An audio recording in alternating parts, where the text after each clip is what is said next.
Le bassin du Congo abrite la deuxième forêt tropicale du monde après l'Amazonie, 180 millions d'hectares, dont les 2 tiers se trouvent en République démocratique du Congo, un pays 5 fois grand comme la France. Je suis ici à 25 mètres au-dessus de la canopée sur la tour à flux, une structure unique dans le bassin du Congo. Le site de Yangambi où elle se trouve est redevenu un lieu d'expérimentation pour la lutte contre le réchauffement climatique et pour la restauration de la biodiversité au profit des populations. Haute de 55 mètres, cette construction est venue rejoindre il y a un an les quelques 1400 tours à flux dans le monde. Conçue par l'université de Gand en Belgique, elle est érigée en pleine forêt. Cette structure nous permet de quantifier l'échange de gaz à effet de serre entre l'atmosphère et la forêt. Nous pouvons ainsi calculer de manière continue la quantité de carbone émise ou séquestrée par le forêt de bassin du Congo. Les premiers résultats sont prometteurs. Cette forêt est, contrairement à ce qui se dit beaucoup, n'est pas le deuxième poumon de la planète, mais le premier poumon de la planète. C'est la deuxième superficie, mais c'est la première capacité de fixation de carbone. Pour beaucoup de raisons biologiques, historiques, on fixe plus de carbone aujourd'hui dans le bassin du Congo que dans le bassin d'Amazonie ou dans le bassin d'Indonésie.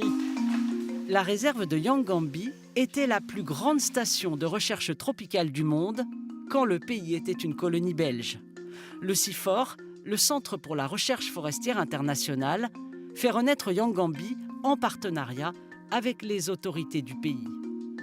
Le projet s'appelle Forêt, il est financé par l'Union européenne et commence ici à la faculté des sciences de Kisangani où l'on forme les futurs experts de la forêt. Les 260 étudiants en master et doctorat font leurs travaux pratiques à Yangambi.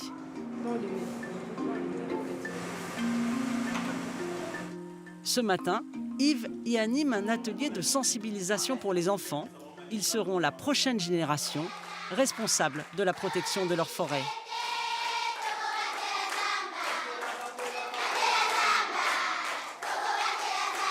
La RDC, c'est notre plus grosse enveloppe en faveur de la préservation de la biodiversité en Afrique.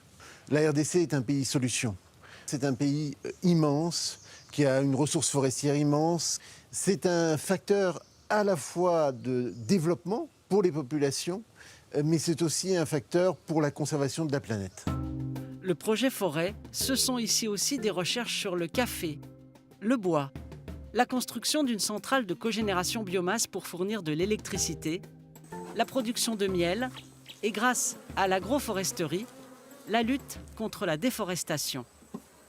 Pour réussir à faire en sorte que la forêt soit moins dégradée, une des options, c'est justement l'agroforesterie, c'est-à-dire d'accompagner et d'encourager les communautés locales à planter les arbres dont ils ont besoin pour fertiliser les sols, produire du bois à énergie, etc.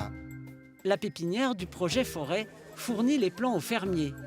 Objectif, planter ici 5 millions d'arbres et restaurer la biodiversité dégradée. Au milieu des arachides, ils placent aujourd'hui les acacias, des arbres à croissance rapide. L'agroforesterie prend tout son sens à Ntsio, au plateau des Batéké, à 150 km à l'est de la capitale. Dans cette savane, l'Union européenne investit depuis 2013 pour développer l'agriculture sur ce sol sableux, afin de nourrir les populations locales et celles de Kinshasa et ralentir l'exode rural.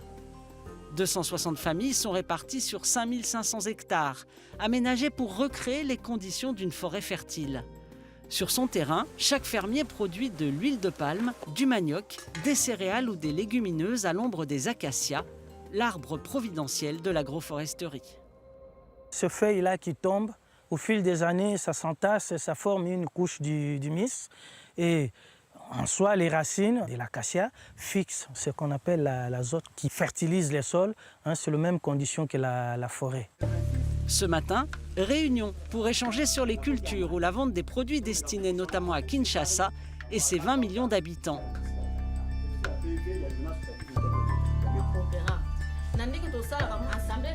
Pour l'eau, les familles se partagent ces bornes fontaines alimentées par un forage. Leur carte prépayée permet de gérer leur consommation. Le projet Ntsio a permis à certains fermiers de multiplier leurs revenus par 10.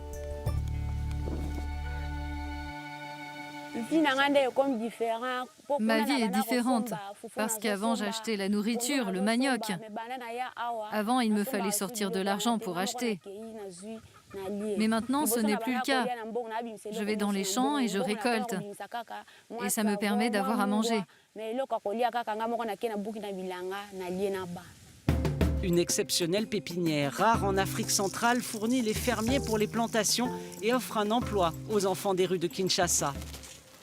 Ceinturant le site agroforestier, une large prairie entretenue par les vaches sert de pare-feu pour ralentir les feux de savane.